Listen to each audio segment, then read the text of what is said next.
Assalamualaikum warahmatullahi wabarakatuh. Kami dari kelompok 6 pada siang hari ini kami akan mempresentasikan hasil kerja kelompok kami tentang ekuitas part 2. Sebelumnya kami akan memperkenalkan anggota kelompok kami. Yang pertama saya Dita Wahyu Arianti, lalu rekan saya Fatih Musyafa, lalu rekan saya Imaroh Hamzah Kolila, lalu rekan saya Sekar Puspita Maharani, dan rekan saya Tarisa Linda Utami.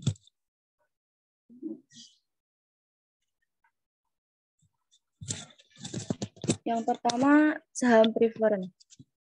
Saham preference sendiri merupakan saham yang memiliki keutamaan dalam pendistribusian laba.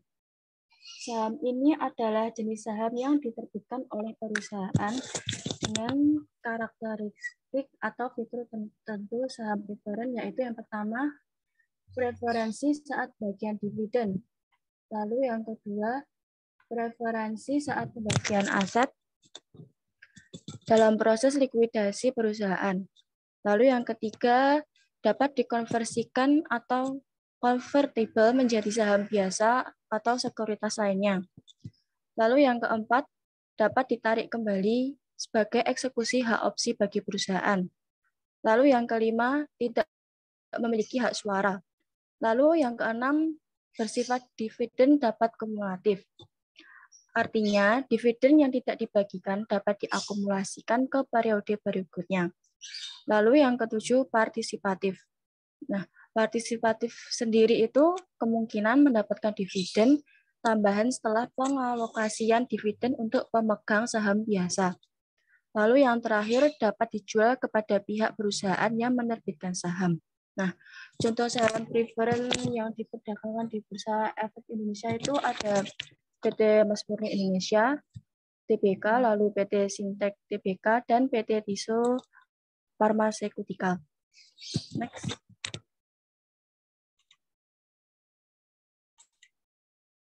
Lalu selanjutnya penerbitan saham. Contoh dari penerbitan saham preference sebagai berikut. PT Obat Manjur menerbitkan 100.000 lembar saham preference dengan nilai nominal Rp100 per lembar. Saham ini dibeli tunai para investor dengan harga perdana sebesar Rp150 per lembar. Jurnal yang dicatat perusahaan sebagai berikut: kas pada debit 15 juta, saham preference pada kredit 10 juta, dan agio saham preference pada kredit sebesar 5 juta. Next.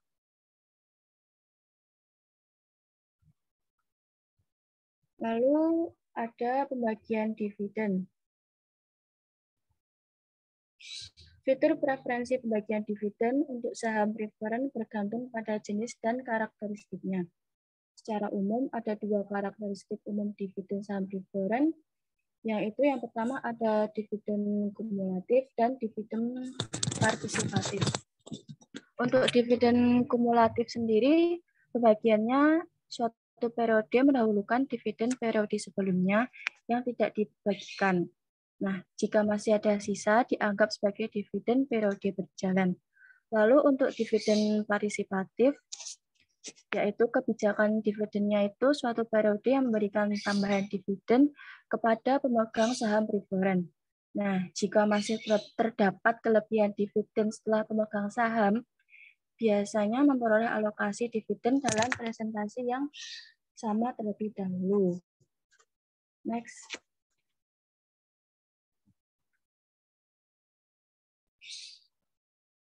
Nah, berikut contoh penyajian dan pengungkapan. Ini adalah ilustrasi dari PT Sido Muncul Tbk saham 2013.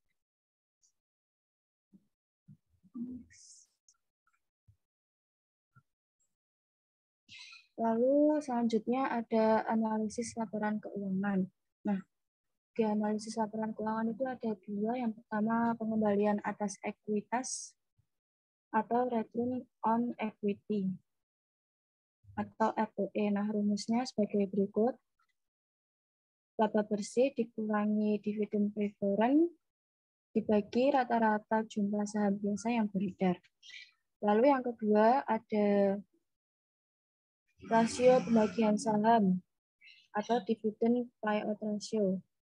Rumusnya yaitu dividen tunai dibagi laba bersih dikurangi dividen preferent. Next.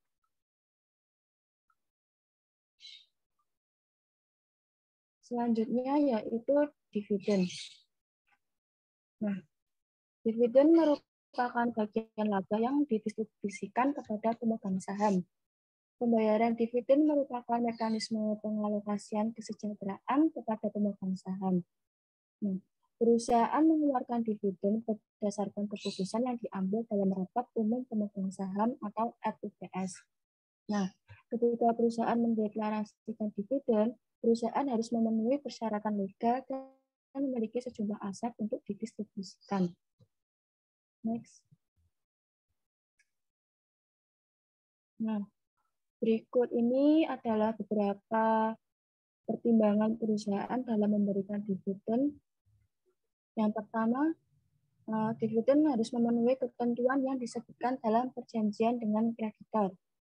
Lalu yang kedua, memenuhi ketentuan pemberian perusahaan. Yang ketiga, memenuhi pendanaan yang dibutuhkan perusahaan dalam rangka pertumbuhan atau ekspansi lebih lanjut. Lalu yang keempat, menciptakan skema pembagian dividen yang stabil. Lalu yang kelima, menciptakan bantalan untuk menghadapi potensi kerugian yang dihadapi perusahaan di masa mendatang. Next. Nah, selanjutnya yaitu bentuk dari dividen. Bentuk yang paling umum adalah dividen kas, yaitu perusahaan mendistribusikan kas kepada pemegang saham sebesar proporsi tertentu, mengacu pada rasio pembagian dividen dari laba bersih. Dalam pendistribusian dividen kas terdapat 4 tanggal yang relevan untuk diperhatikan oleh pemegang saham, yaitu yang pertama ada tanggal pengumuman, lalu ada tanggal ex dividen, lalu ada tanggal pencatatan dan tanggal pembayaran. Untuk pengertiannya sendiri, tanggal umum biasanya merupakan tanggal yang dilakukan RUPS dan diumumkannya pembagian dividen. Pada saat ini, perusahaan melakukan pengakuan atas utang dividen dengan melakukan pendebitan atas saldo-saldo laba. Lalu, untuk tanggal ex dividen merupakan tanggal apabila terjadi peralihan kepemilikan pemilik baru tidak lagi berhak atas dividen. Biasanya berlangsung 1-2 hari kerja sebelum tanggal pencatatan. Nah, tanggal ini penting untuk menentukan siapa yang berhak atas dividen yang dibayarkan. Lalu selanjutnya, tanggal pencatatan. Tanggal pencatatan merupakan tanggal perusahaan membuat memorandum pencatatan dividen tunai untuk mengidentifikasi pemegang saham yang berhak atas dividen. Nah, pada saat itu, perusahaan tidak perlu melakukan pencatatan akuntansi berupa penjurnalan, namun membuat catatan yang bersifat administratif. Lalu yang terakhir, tanggal pembayaran. Tanggal pembayaran merupakan tanggal pembayaran dividen kepada pemegang saham. Next. Selanjutnya, presentasi akan dilanjutkan oleh rekan saya.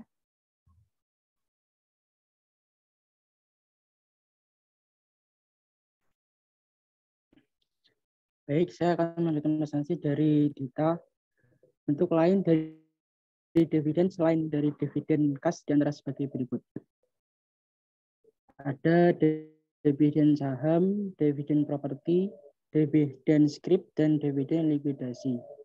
Untuk pengertiannya, dividen saham adalah pembagian saham perusahaan yang bersangkutan secara pro rata kepada pemegang sahamnya. Untuk dividen scrip, dividen properti yaitu dividen yang terutang dari aset perusahaan dalam bentuk selain kas disebut dividen properti. Bentuknya dapat beragam seperti barang, persediaan perusahaan, real estate, investasi, dan lain-lain. Yang ketiga, dividend script, yaitu merupakan suatu promes yang menyatakan tanda kesediaan membayar jumlah uang tunai tertentu kepada para pemegang saham sebagai dividen. Seperti surat promes lainnya, surat ini berbunga sampai dengan dibayarkannya uang tersebut kepada pemegang saham yang berhak. Yang keempat, dividen likuidasi. Beberapa perusahaan menggunakan model store sebagai basis dari dividen yang didasarkan pada selain saldo laba seringkali disebut sebagai dividen likuidasi. Karena ini tidak didasarkan pada laba dan menurunkan jumlah modal store perusahaan. Next.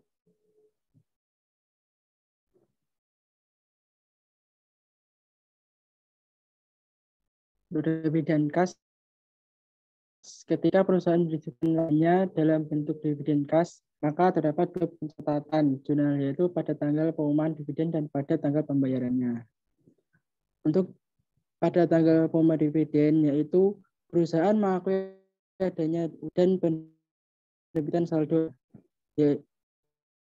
dan pada tanggal pembayarannya, yaitu perusahaan melakukan pencatatan atas pembayaran dan penerbitan utang dividen yang telah diakui sebelumnya. Sebagai contoh, pada tabel 14.1 pencatatan akuntansi dividen sebagai ilustrasi mengumumkan dividen pada saat rapat umum atau RUPS pada tanggal 5 Maret 2014 dan mendeklarasikan akan terutang pada tanggal 20 April 2014 pada tanggal pembayarannya kepada pemegang saham yang tercatat sebagai pemegang saham pada tanggal 10 April 2014. Tanggal pencatatan. Jumlah dividen yang diberikan adalah Rp550 dan jumlah saham yang beredar adalah 10 juta lembar saham. Next.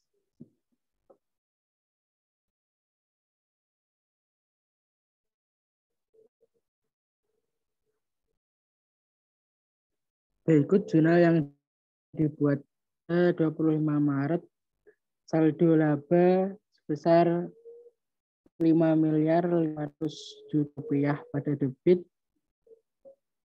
utang dividen pada tanggal pengumuman Rp5.500.000.000 pada kredit. Pada 10 April 2014 tidak pencatatan jurnal pada tanggal tersebut. Untuk 20 April 2014, utang dividen sebesar Rp5.500.000.000 pada debit dan kas pada tanggal pembayaran Rp5.500.000.000 pada kredit.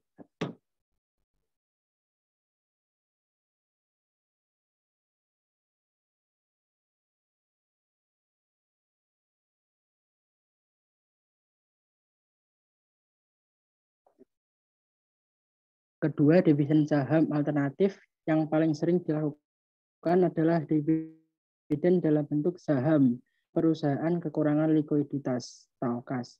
Pembagian dividen jenis saham biasanya diberikan secara merata bagi semua pemegang saham. Pembagian dividen saham sesungguhnya tidak menyebabkan karena perusahaan berkurang. Demikian halnya dengan komposisi kepemilikan. Transaksi dilakukan dengan cara mengapitalisasi saldo laba. Artinya, saldo laba atau sebagian atau seluruhnya dipindahkan ke akun modal, sehingga modal store bertambah, sedangkan saldo laba berkurang atau habis. Perlakuan akuntansi dividen saham berbeda-beda tergantung porsi dividen saham yang dibagikan. Next.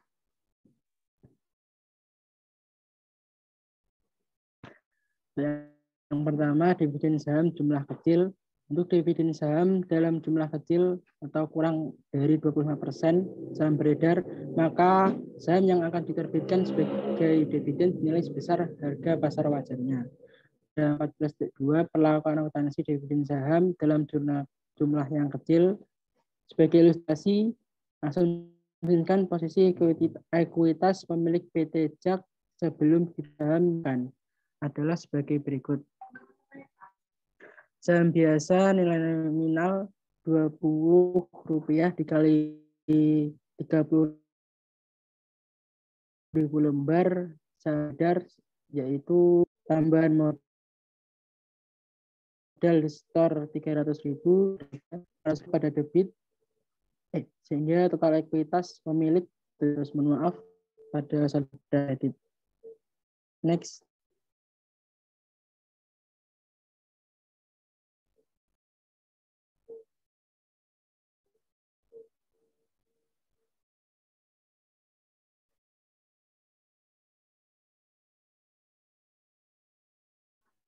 PT JAK mengumumkan pembagian dividen dalam bentuk sebesar di saham beredar, yaitu 30.000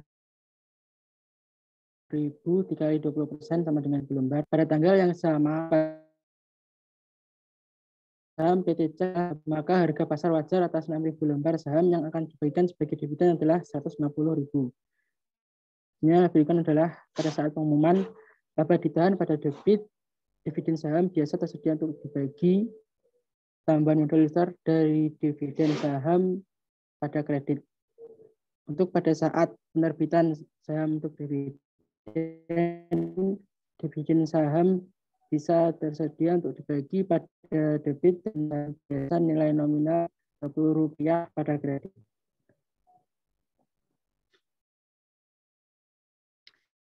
Setelah saham untuk dividen diterbitkan, maka posisi ekuitas pemilik menjadi sebagai berikut. Pada saham biasa nilai nominal Rp20 dikali 36.000 lembar beredar 110.000, tambahan modal serta 30.000, saldo laba sebesar 450.000, lalu dijumlahkan adalah 1.500.000. Next.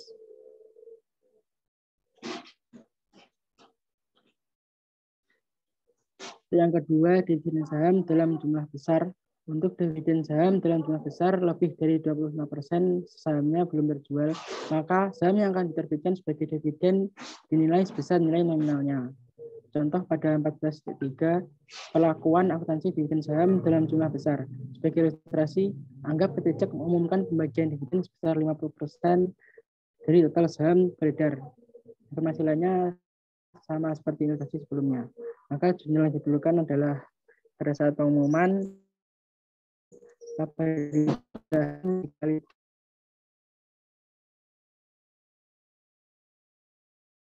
30.000 kali 20 debit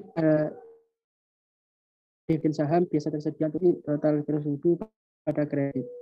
Pada saat dividen saham untuk dividen saham bisa tersedia untuk dibagi sebesar 100.000 pada debit dan saham biasa nilai nominal pada kredit sebesar 300.000.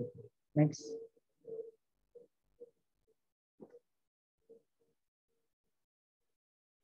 Untuk posisi ekuitas pemilik pasca penerbitan saham untuk dividen menjadi sebagai berikut. Saham biasa nilai nominal Rp10 dikali 45.000 lembar sebesar 900.000, tambahan modal store sebesar 300.000, laba sebesar 300.000 sehingga menghasilkan total ekuitas 1.500.000.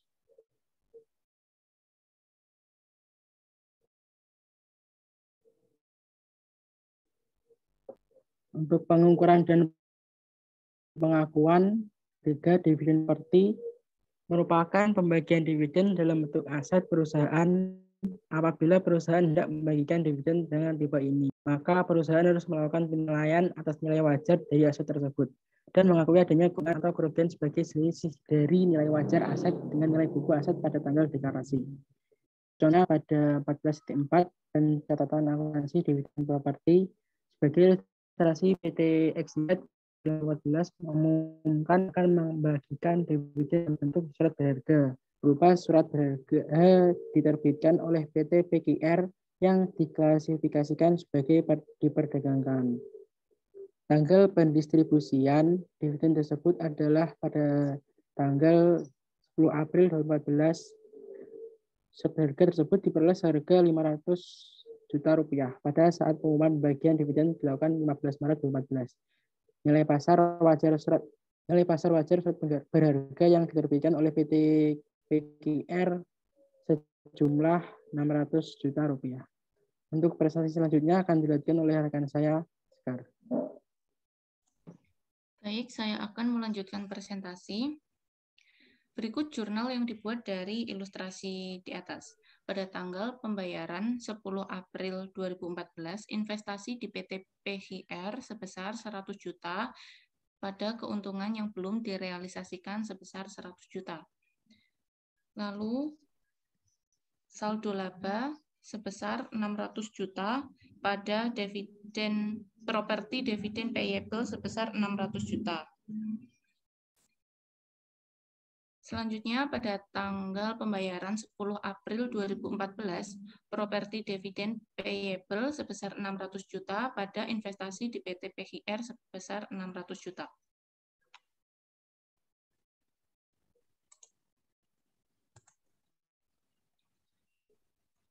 Yang keempat adalah dividen scrip. Ketika perusahaan memiliki akumulasi saldo laba yang sesungguhnya, sudah memungkinkan untuk membagikan dividen bagi para pemegang sahamnya, akan tetapi jumlah uang tunainya tidak mencukupi.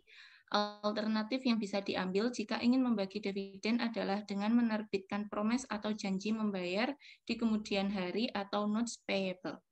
Contohnya pada 14.5 perlakuan akuntansi dividen scrip. Pada tanggal 1 Juni 2013, PT CDE mengumumkan pembagian dividen berupa dividen scrip berjangka waktu 3 bulan sebesar Rp100 per lembar untuk 3 juta lembar saham yang beredar, dengan tingkat bunga adalah 10% per tahun. Jurnal yang dibuat yaitu pada tanggal pembayaran yaitu 1 Juni 2014, laba ditahan atau scrip dividen sebesar 300 juta pada utang promes atau utang scrip dividen sebesar 300 juta. 300 juta ini didapat dari Rp100 dikali dengan 3 juta lembar saham yang beredar. Lalu pada tanggal pembayaran 1 September 2014, utang promes pada pemegang saham sebesar 300 juta dan biaya bunga sebesar 7.500.000 pada kas sebesar 307.500.000. Biaya bunga didapat dari 300 juta dikali dengan 10% dikali 3/12.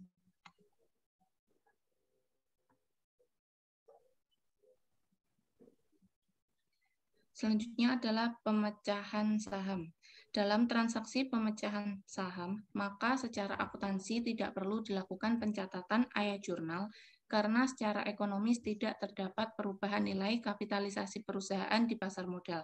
Namun demikian, perusahaan tetap berkewajiban mengungkapkan transaksi ini untuk menunjukkan perbedaan sebelum dan sesudah dilakukannya pemecahan saham tersebut.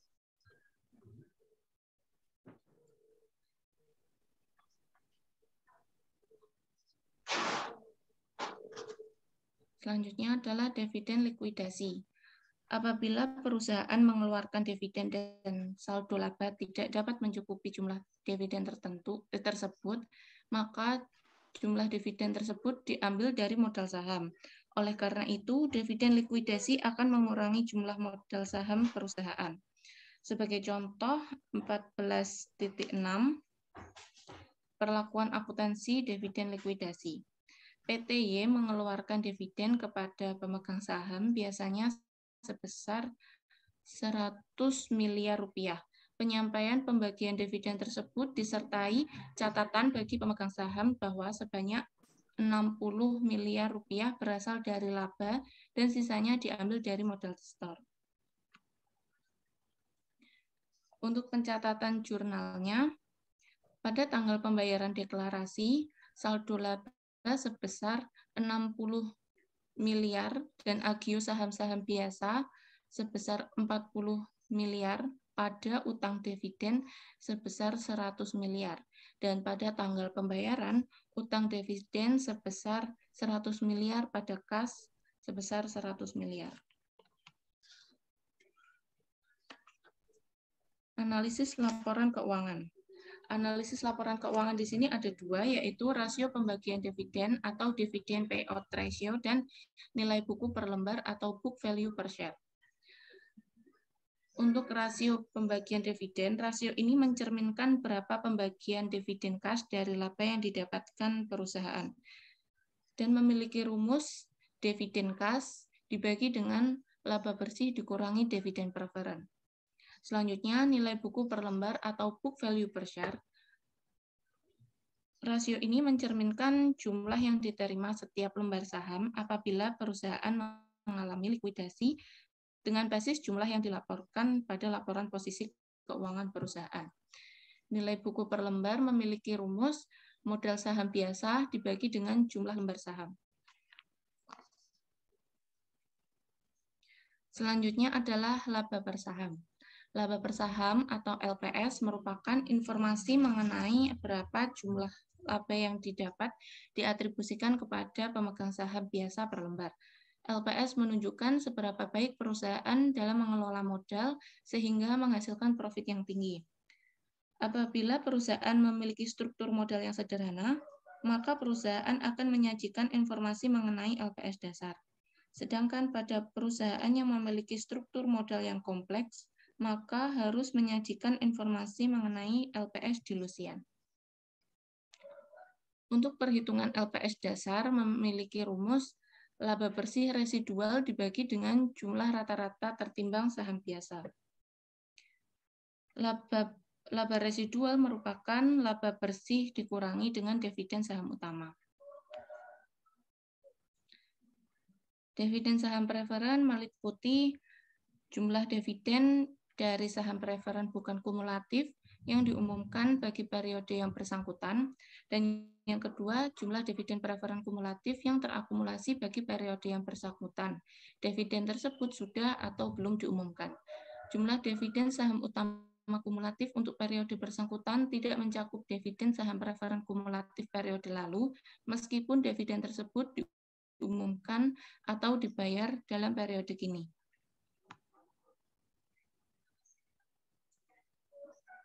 Saham biasa dianggap sebagai saham beredar ketika saham biasa yang diterbitkan melalui penjualan dengan kas diperhitungkan pada saat kas sudah bisa diterima.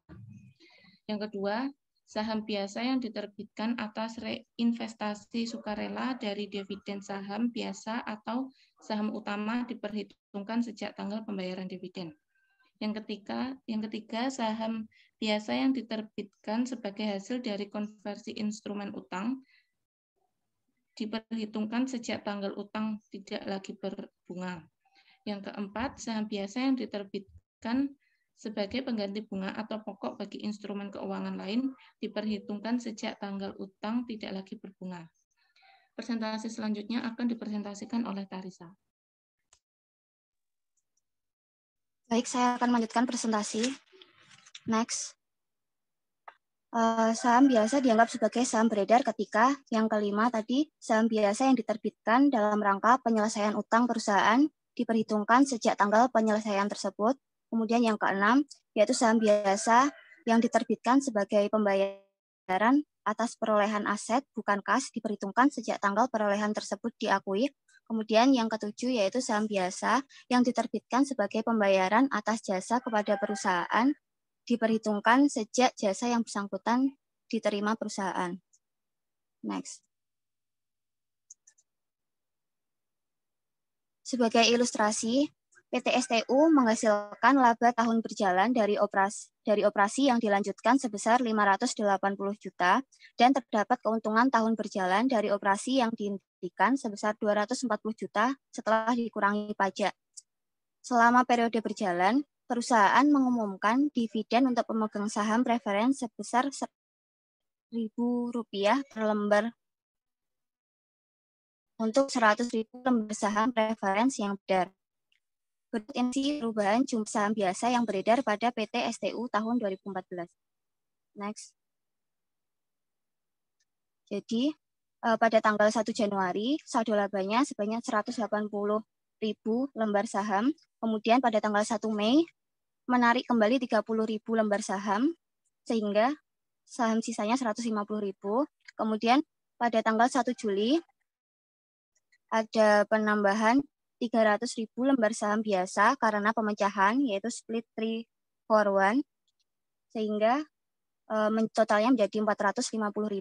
Kemudian pada tanggal 1 November, menerbitkan 50.000 lembar saham biasa untuk memperoleh kas, sehingga saldo akhir pada tanggal 31 Desember sebesar 500.000 lembar saham. Next. Berdasarkan informasi tersebut, berikut perhitungan jumlah rata-rata tertimbang saham. Jadi pada tanggal 1 Januari sampai tanggal 1 Mei, jumlah saham beredarnya tadi 180.000. Penyajian kembali ini 3, ini dapat dari tadi informasi split 3-for-1. Kemudian faktor pembobotnya 4/12. 4 itu adalah bulan dari Januari sampai Mei. Kemudian 12 adalah jumlah bulan dalam 1 tahun. Kemudian jumlah rata-rata tertimbang yaitu 180.000 diperoleh dari perkalian antara jumlah saham beredar dikali penyajian kembali dikali faktor pembobot. Kemudian pada tanggal 1 Mei sampai 1 Juli jumlah saham beredarnya 150.000, penyajian kembalinya 3, faktor pembobotnya 2/12 karena Mei sampai Juli. Kemudian jumlah rata-rata tertimbangnya 75.000. Kemudian pada tanggal 1 Juli sampai 31 Desember, jumlah saham beredarnya 450.000. Di sini tidak ada penyajian kembali karena tadi stok splitnya dimulai dari tanggal 1 Juli. Kemudian faktor pembobotnya 6/12 itu didapat dari bulan Juli sampai 31 Desember, sehingga jumlah rata-rata saham yaitu 450.000 kali 6/12, yaitu 225.000.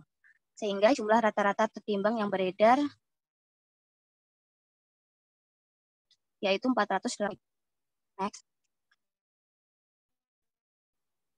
Dengan sebagai berikut. Laba tahun berjalan dari operasi yang dilanjutkan tersedia untuk pemegang saham yaitu 580. Untuk informasi labanya 580 juta dikurangi 100 juta. 580 juta ini dapat dari soal, kemudian untuk 100 juta ini didapat dari saham preferensinya sehingga menghasilkan 480 juta. Kemudian jumlah rata-rata tertimbang saham tadi sudah diketahui 480.000. Kemudian EPS atau earning per share atau laba per sahamnya itu didapat dari informasi laba ini 480.000 dibagi dengan jumlah rata-rata tertimbang saham yaitu 480.000 sehingga EPS-nya 1.000. Kemudian untuk keuntungan tahun berjalan dari operasi yang dihentikan ini 240 juta juga diperoleh dari informasi di slide sebelumnya. Kemudian jumlah rata-rata tertimbang juga ada di informasi slide sebelumnya sehingga EPS-nya yaitu 240 juta dibagi 480.000 sama dengan 500. Kemudian laba tersedia untuk pemegang saham ini adalah total dari laba tahun berjalan dan keuntungan tahun berjalan yaitu 720 juta dengan jumlah rata-rata tertimbang 480.000 sehingga EPS-nya yaitu 1.500. Next. Perhitungan LPS dilusian untuk perusahaan dengan struktur modal kompleks. Dalam perhitungan LPS dilusian, laba residual dan jumlah rata-rata tertimbang saham biasa beredar harus disesuaikan dengan memperhitungkan dampak dari semua efek berpotensi saham biasa yang dilutif. Perhitungan LPS dilusian untuk perusahaan adalah sebagai berikut. LPS sama dengan laba bersih residual dibagi jumlah rata-rata tertimbang saham biasa atau yang sudah kita hitung pada slide sebelumnya.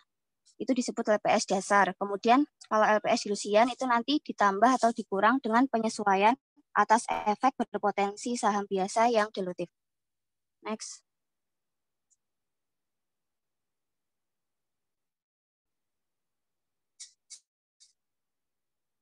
Penyajian dan pengungkapan.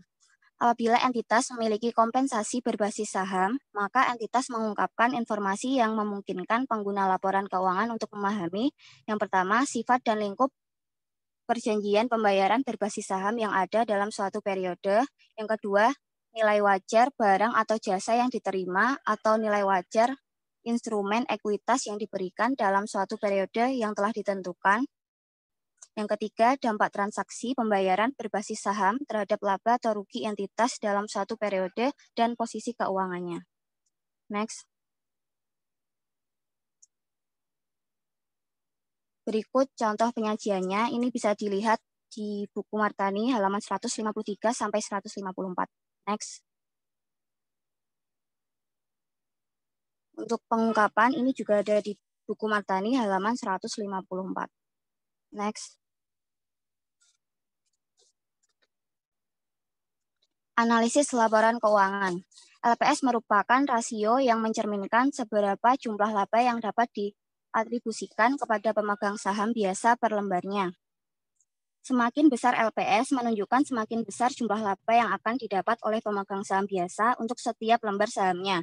Dalam menganalisis nilai LPS, pembaca laporan keuangan harus memperhatikan paling tidak dua hal yaitu kualitas dari LPS dan tren dari LPS. Untuk kualitas dari LPS sendiri, ini kita bisa membandingkan LPS dengan operating cash flow per lembar sahamnya. Jika nanti kas yang dihasilkan lebih tinggi dari laba, maka kualitas LPS baik. Namun jika kas sedikit, maka itu kurang baik karena bisa saja laba yang dilaporkan lebih tinggi dari seharusnya.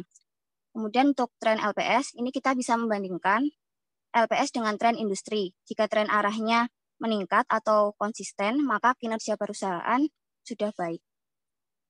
Next.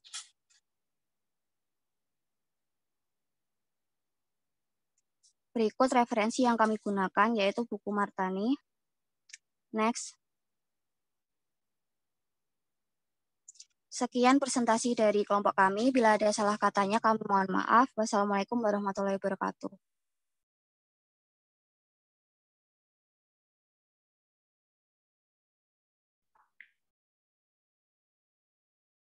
Terima kasih presenter. Silakan yang mau bertanya menuliskan di kolom chat.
Silakan, Dek.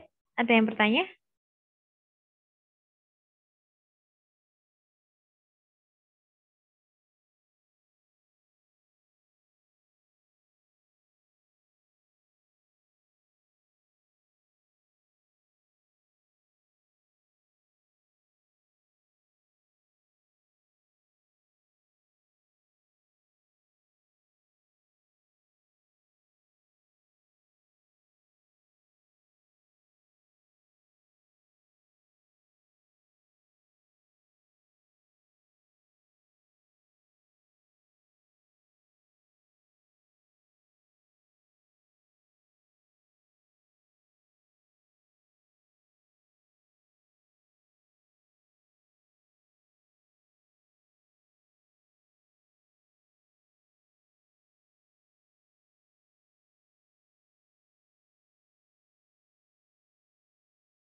Baik, saya akan menjawab pertanyaan dari Dianti.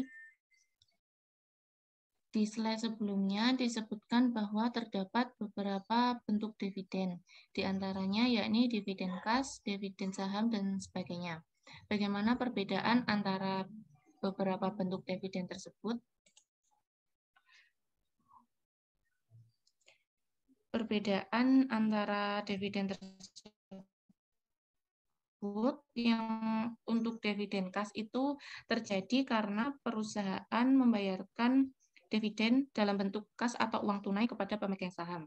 Untuk dividen saham, perusahaan akan membayarkan dividennya dengan mengeluarkan saham baru atau biasanya disebut dengan saham bonus.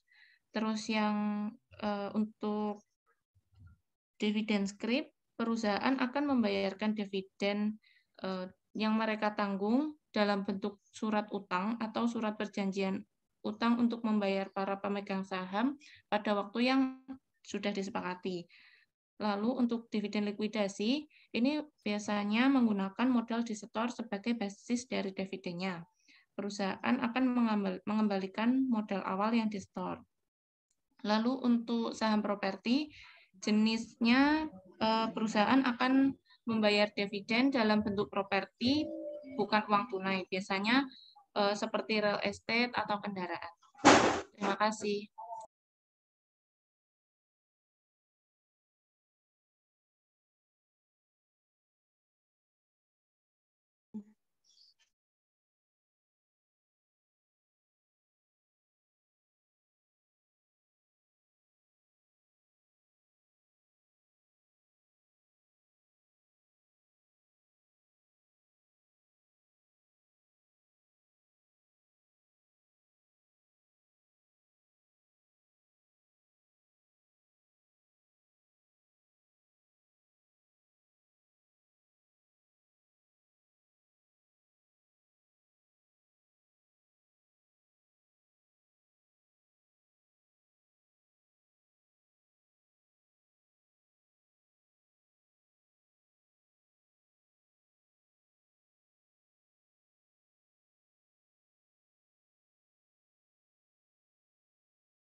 Saya akan menjawab pertanyaan dari Dania. Pertanyaannya yaitu, apakah saham preferen lebih menguntungkan daripada saham biasa? Jika iya, jelaskan mengapa. Nah, saham preferen itu tingkat risikonya lebih rendah, karena saham preferen mempunyai hak klaim terhadap kekayaan perusahaan dan dividen yang dibayarkan lebih awal. Selain itu, pemegang sahamnya juga mendapatkan hak tebus yang bisa dipertukarkan dengan saham biasa.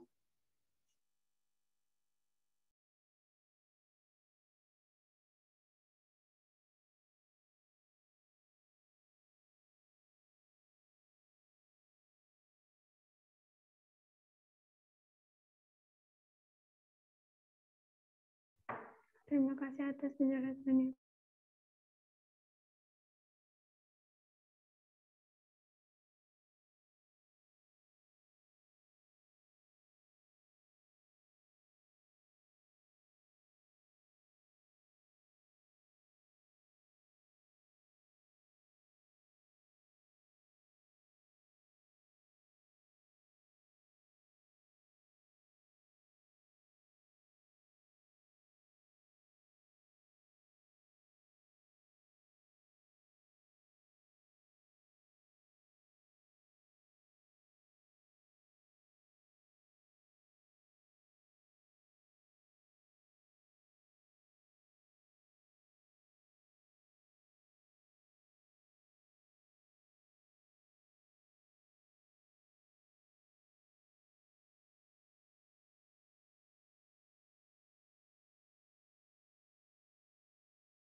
Mohon maaf, bukannya kurang satu ya pertanyaannya? Atau sudah terjawab semuanya? Karena saya tidak terdengar. Masih kurang satu, Bu. Oke, silakan.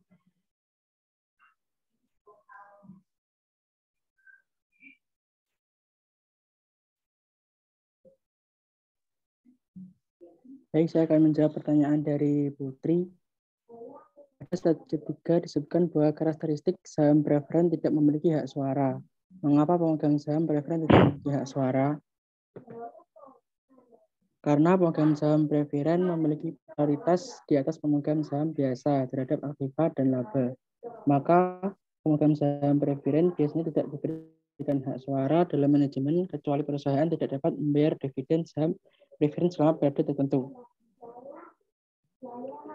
Pada penolakan pembayaran dividen 3 bulan sebanyak 4 kali misalnya adalah merupakan kondisi khusus di mana pemegang saham preferen diberikan hak suara. Dalam situasi tersebut, pemegang saham preferen sebagai suatu kelompok diberi hak suara untuk memilih beberapa direksi. Namun biasanya saat pemegang saham preferen diberikan hak suara, kondisi perusahaan berada dalam kesulitan keuangan yang parah. Akibatnya hak suara yang diberikan tidak memiliki pengaruh apapun.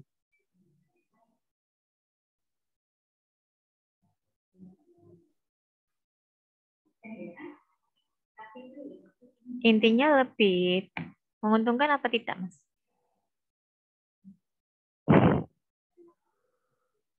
Halo? Suara saya tidak terdengar. Terdengar. Jadi lebih menguntungkan atau tidak? Untuk hak suaranya menguntungkan karena dividen lebih dahulu diberikan ketimbang saham biasa. Oke. Tapi untuk hak suaranya kemungkinan sama aja karena hak suaranya diberikan kepada saham preferen pada saat perusahaan melakukan kerugian.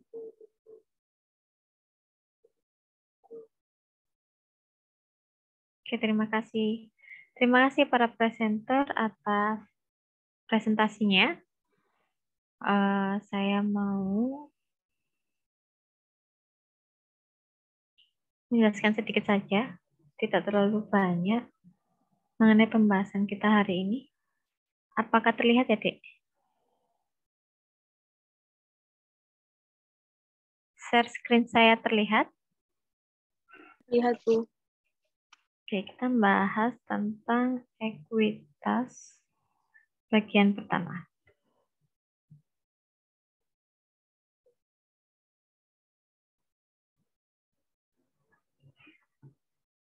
Yang pertama kita bahas adalah mengenai saham preferen. Apa sih saham preferen itu, Dek?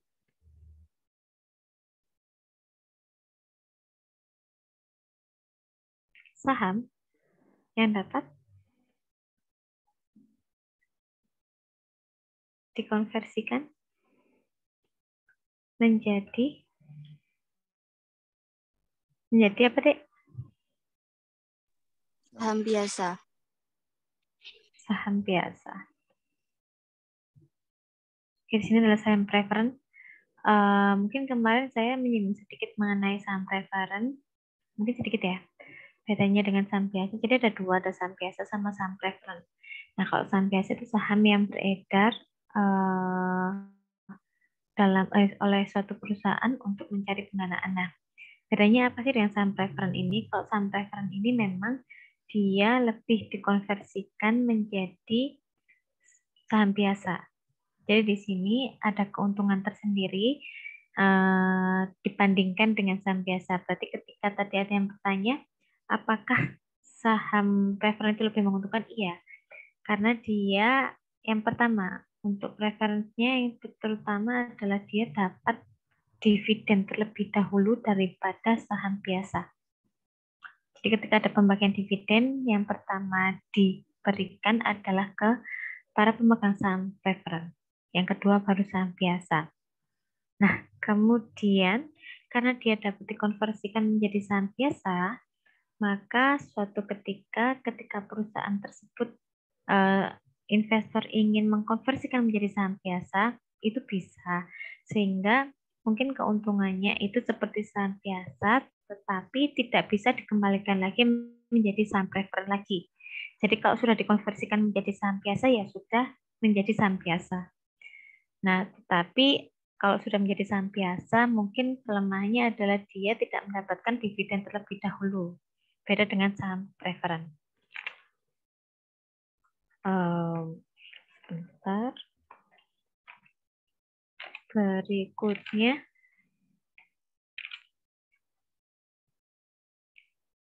di sini ada penerbitan saham preferen. Nah, penerbitan saham preferen ini contohnya di halaman 92, yaitu contoh 13B6. Di situ PT Obat Manjur menerbitkan 100.000 lembar saham preferen dengan nilai nominal 100 per lembar. Saham ini dibeli tunai para investor dengan harga perdananya 150 per lembar. Jurnalnya adalah kas dari 15 juta, yaitu 150 kali dengan 100.000 lembar. Hasilnya 15 juta. Nah, saham preferennya berapa? Dari nilai nominal dikalikan dengan lembar sahamnya. 100.000 lembar dikalikan dengan 100 rupiah. Sehingga ada agio yaitu sebesar 5 juta. Nah, di sini ada fitur tersendiri fitur preferensi sendiri untuk saham preferen.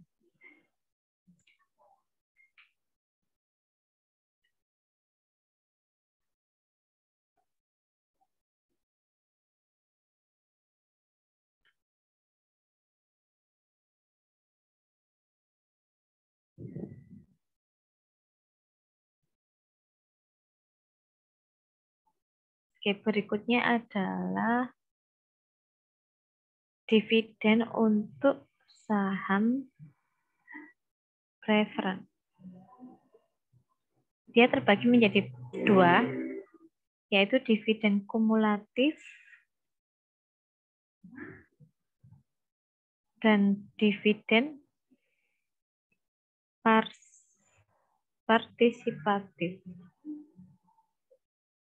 Bedanya apa antara dividen kumulatif dengan dividen partisipatif? Kalau dividen kumulatif, kebijakannya adalah dia pembagian dividen itu mendahulukan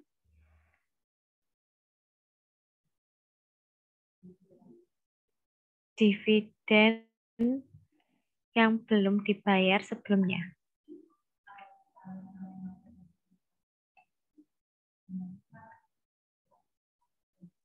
Tetapi kalau dividen partisipatif, pembagian dividennya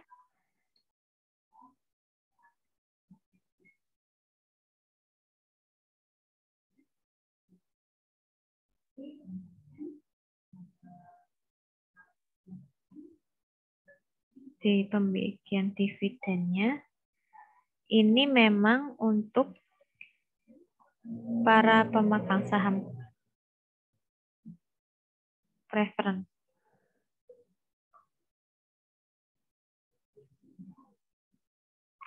Nah, di situ ada pembagian dividen tunai di halaman 13.7 dan di situ ada beberapa sifatnya, yaitu non-kumulatif, non-partisipatif, bisa juga kumulatif dan non-partisipatif, bisa non-kumulatif dan partisipatif penuh, dan non-kumulatif dan partisipatif. Berikutnya adalah yang keempat adalah perhitungan kumulatif dan partisipatif penuh. Saya minta tolong ini yang halaman 93 sampai dengan 95 ini ya, Dek ya. Benar-benar dipelajari ya. Yang pembagian dividen tunai. Oke. Berikutnya masuk ke saldo laba. Saldo laba.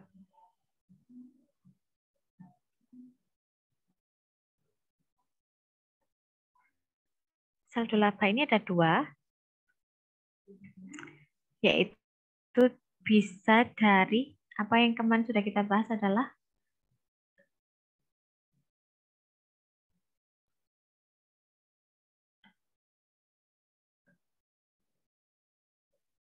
modal dari pemegang saham dan laba yang didapatkan oleh perusahaan.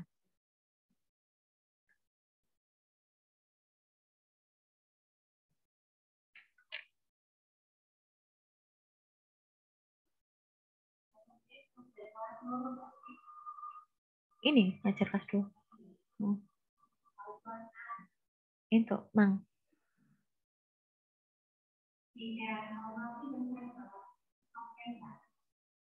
Siapa? Sering.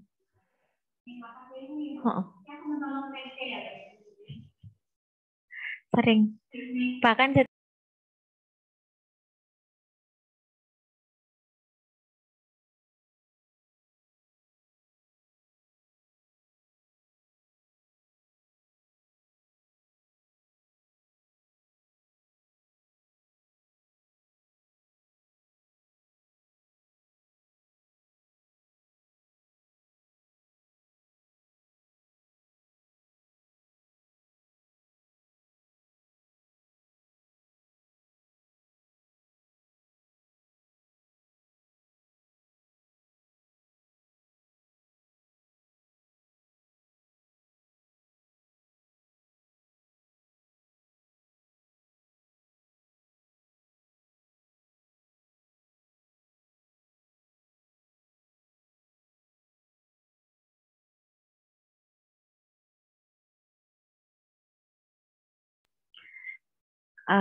saya lanjutkan ya adik-adik.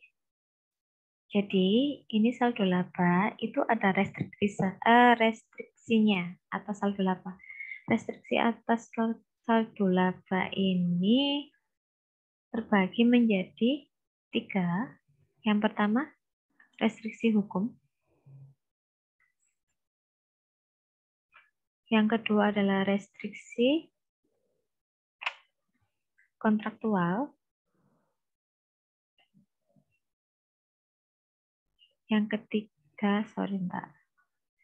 ketiga adalah restriksi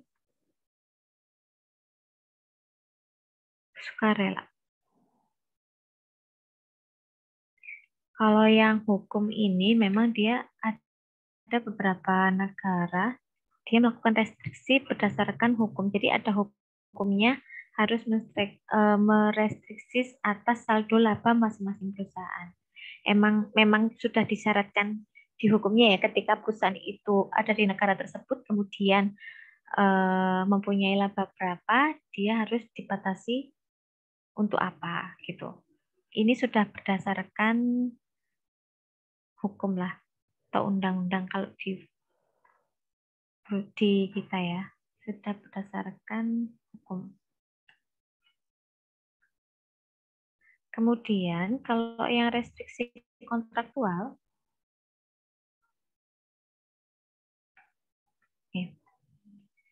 karena dia ada kontrak untuk utang jangka panjang, maka dia harus merestriksi dari aset pembayaran dividen. Jadi karena ada hutang atau kewajiban jangka panjang, maka dia mengurangi saldo laba untuk pembagian dividen gitu. Dan kemarin ketika saya pernah bahas tentang kewajiban perusahaan ketika mempunyai saldo laba, yang pertama kali harus dilakukan perusahaan adalah membayar kewajibannya atau utang-utangnya, baru membagikan dividen kepada para pemegang saham. Sehingga di sini ketika perusahaan itu mempunyai hutang jangka panjang, maka dia harus melunasi hutang dulu. Ketika memang masih cukup, maka bisa membagikan dividen. Tetapi jika tidak cukup, maka tidak boleh membagikan dividen terlebih dahulu.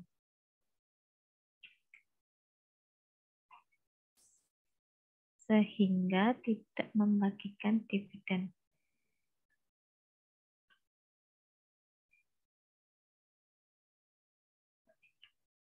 Dahulu. Kemudian ada restriksi sukarela, di mana ini dia saldo labanya memang dikhususkan untuk tujuan tertentu. Misalkan perusahaan itu mempunyai target ingin membeli properti atau aset tetap yang mungkin harganya terlalu mahal, akhirnya dia harus menyisihkan sebagian laba untuk membeli aset tersebut. Nah, ini bisa masuk di restriksi sukarela. Masuk ke dividen ya, Dek. Masuk ke dividen. Nah, di sini ada beberapa dividen. Jadi ada beberapa macam bentuk dividen ya.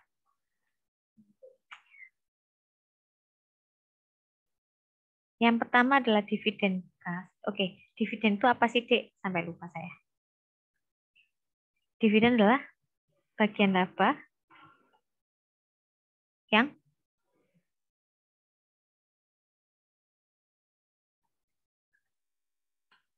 diberikan kepada para Pemegang saham.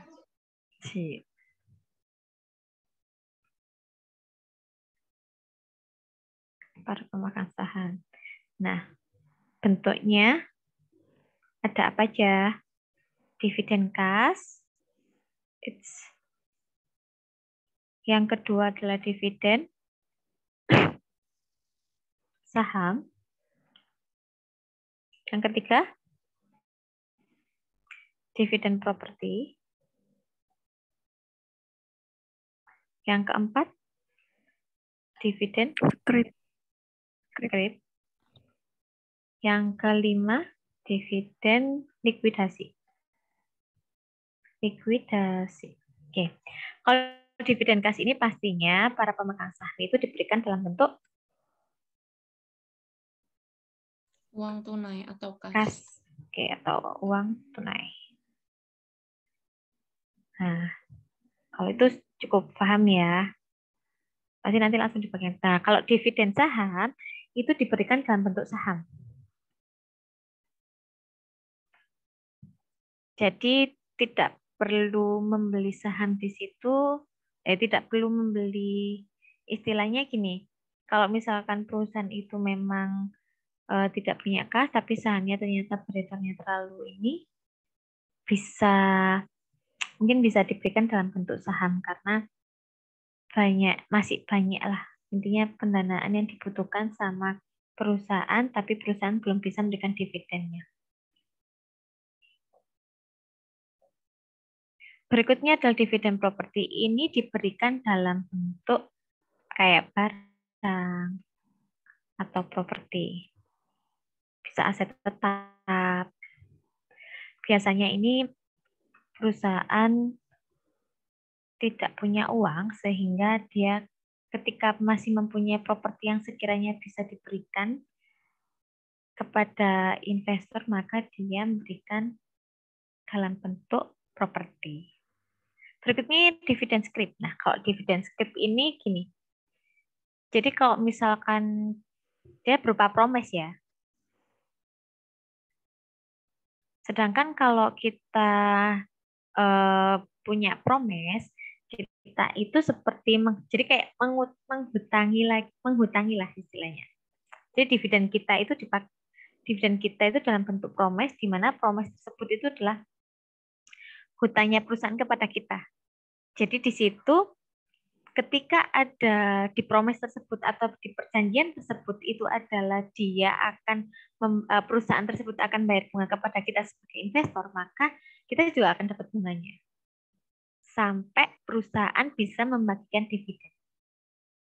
Kayak gitu deh. Itu dividen dalam bentuk dividen scrip. Sekarang dividen likuidasi. Kalau dividen likuidasi ini jadi sebetulnya jadi kayak modal di modal di store-nya ini diberikan dalam bentuk modal di store. Jadi ketika modal di store ini perusahaan itu istilahnya banyak, maka istilahnya dia dilikuidkan dulu, diberikan dalam bentuk dividen. Nah, tapi untuk memakai salah satu dari ini, perusahaan harus benar-benar mencermati dan memberikan dan mempunyai strategi apakah memang dengan bentuk-bentuk ini itu juga sebetulnya menguntungkan untuk perusahaan kayak gitu. Jadi tergantung sama perusahaannya ya. Jadi ketika perusahaan tersebut memang sekiranya, oh ternyata kasnya ini cukup nih, mending dikasih kas ya, berarti mending dikasih kas. Tapi ketika perusahaan tersebut kayaknya ini sahamnya kurang ini deh, kurang banyak diminati, tapi kita harus udah banyak ngasih dividen, akhirnya kita harus ngasih dalam bentuk saham, gitu itu bisa deh. Kayak gitu ya. Saya masuk ke, ini udah? Udah ya. Ini saya hapus ya. Saya mau nulis lagi. Oke, saya clear ya. Bentar. Oke, masuk ke pemecahan saham. Ingat tadi adik ketika adik-adik kemarin saya bilang ada reakuisisi saham?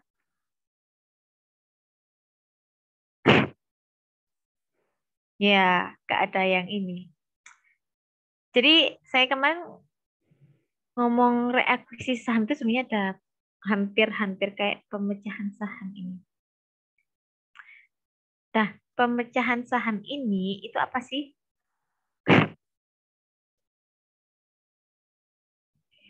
Jadi hampir kayak reakuisisi saham.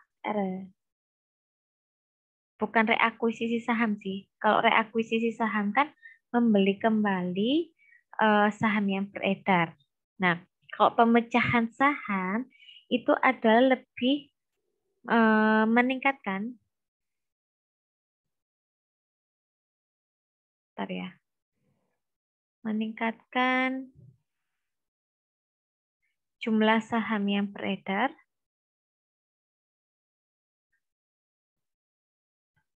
dengan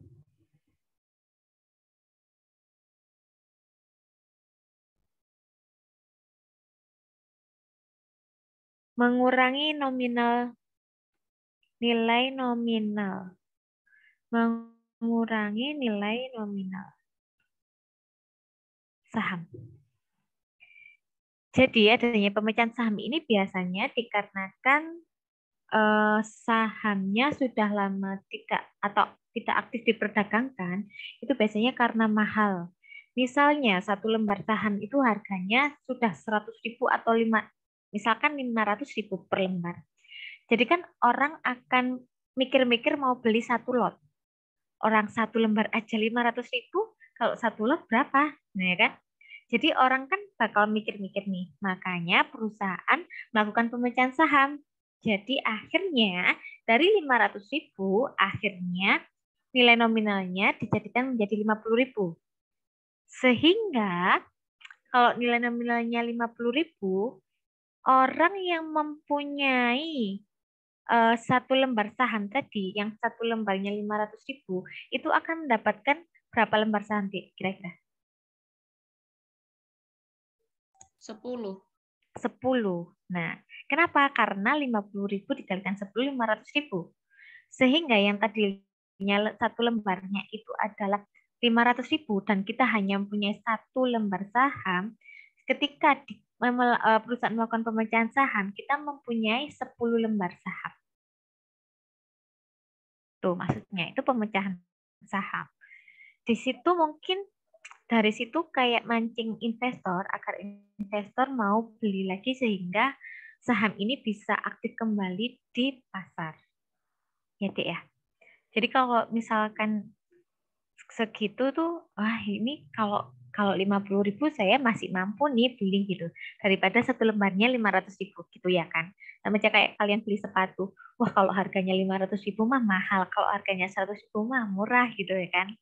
Nah, bisa dibilang kayak gitu. Makanya adanya pemecahan saham. Itu strategi perusahaan. Nah, itu bentuknya apa sih, Dek? Produknya. Nah, produknya itu apa? Dek, ada yang tahu ini enggak? Ada yang pernah memakai whiteboard?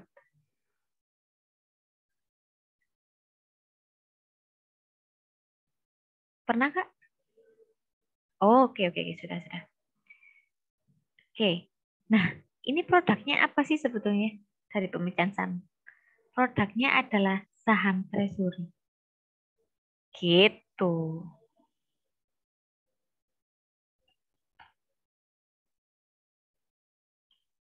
Makanya di situ saham treasury itu merupakan saham yang telah dikeluarkan oleh perusahaan dan kemudian dibeli kembali. Ini salah satu produk dari pemecahan saham. Ini bentuk dari reakuisisi saham juga bisa sih.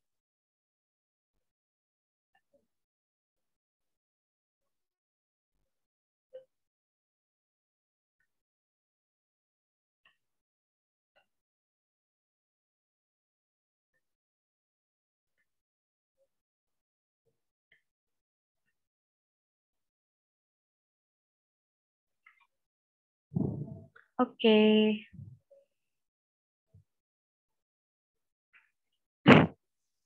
Jadi sebenarnya kita itu udah bahas yang udah di bagian ini, Dek. Bahas yang ada di laporan posisi keuangan sebelah kanan atau yang paling bawah yaitu sebelah ekuitas. Tuh ya. Dan ini kayak udah dipecah-pecah gitu. Yang udah dipelajari dari yang kemarin. Di situ ada contohnya yang pengakuan dan pengukuran dividen ya, Dik ya. Nggak saya jelasin, bisa dibaca sendiri untuk contohnya. Ada juga yang pengakuan dan pengukuran saham treasury. Saya tak tahu benar-benar dibaca banget. Kemudian ke laba per saham. Masuk ke laba per saham. Apa sih laba per saham, Dik?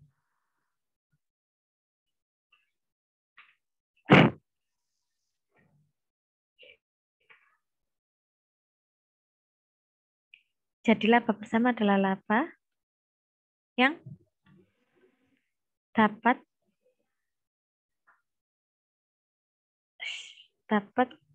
diatribusikan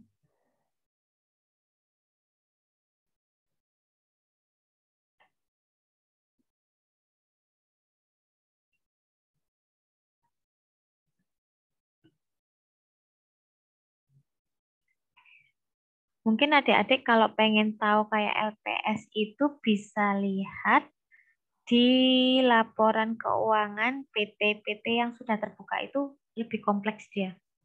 Coba lihat mulai dari laporan laba ruginya, kemudian laporan perubahan ekuitasnya, dan laporan posisi keuangannya.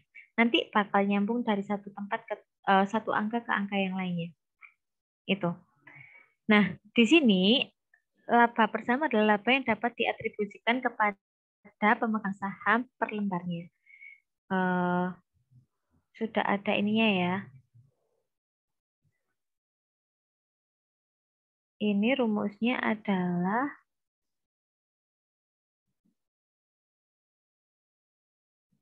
laba bersih residual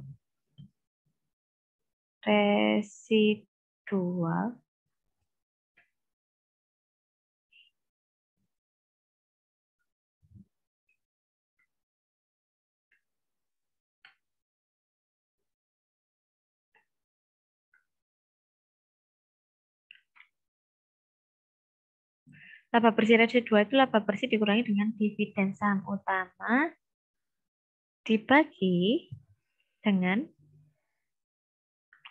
jumlah rata-rata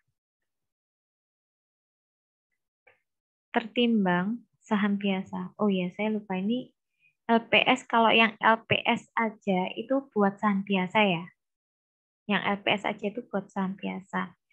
Kemudian kalau jumlah rata-rata tertimbang saham biasa itu biasanya dari mana?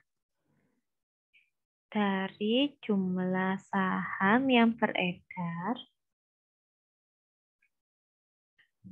misalkan dalam waktu 1 tahun, dalam jangka waktu tertentu sih ini, tergantung hitungannya dia, periodenya.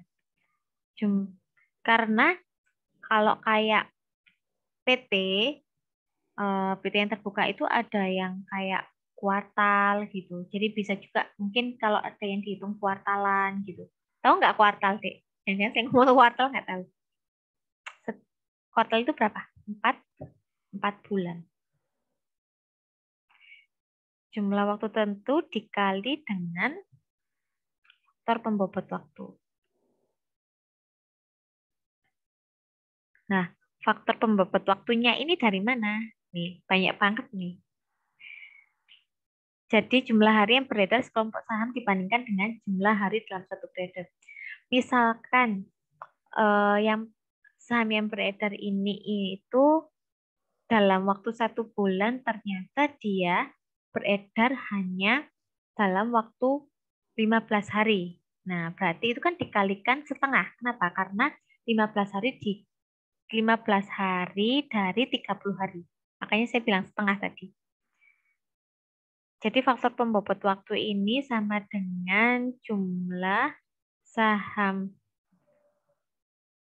beredar dibagi jumlah periode. Apa ya? Gitulah.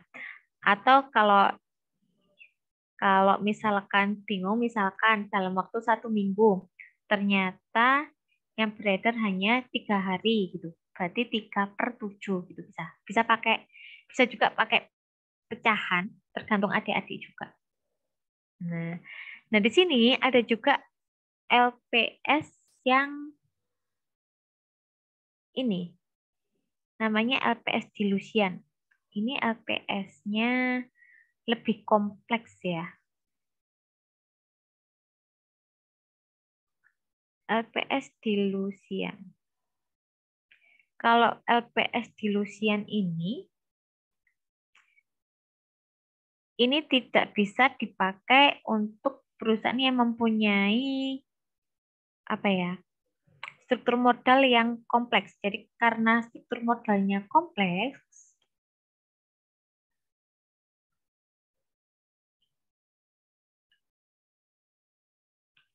maka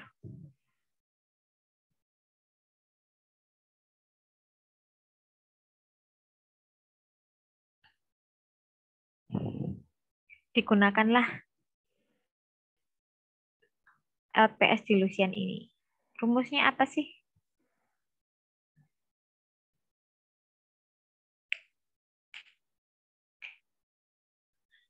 Rumusnya ada di halaman 147.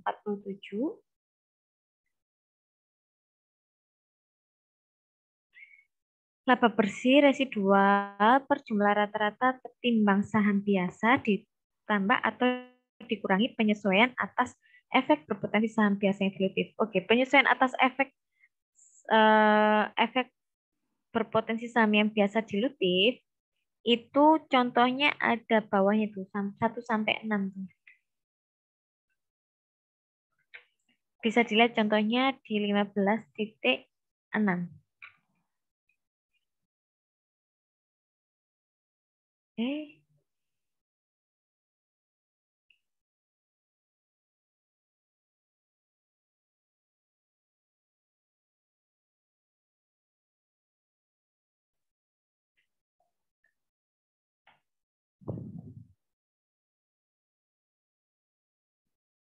Oke, Dek.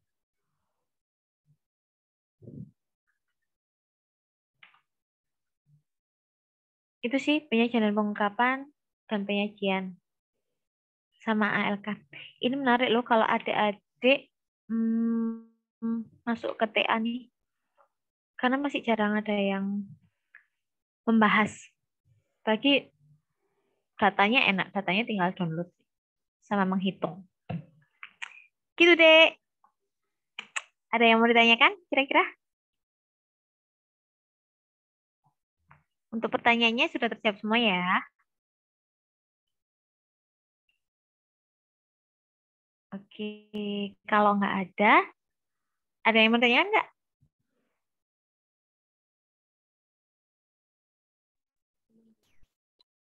Nggak ada? Nggak ada? Kalau nggak ada, saya akhiri. Terima kasih adik-adik atas kehadiran hari ini. Semoga bermanfaat semuanya. Terima kasih. Mau saya ajak mendahulukan. Kalau boleh sih ya, kalau boleh ini emang matkul sebelumnya jam berapa ya, Dik? Biasanya selesainya?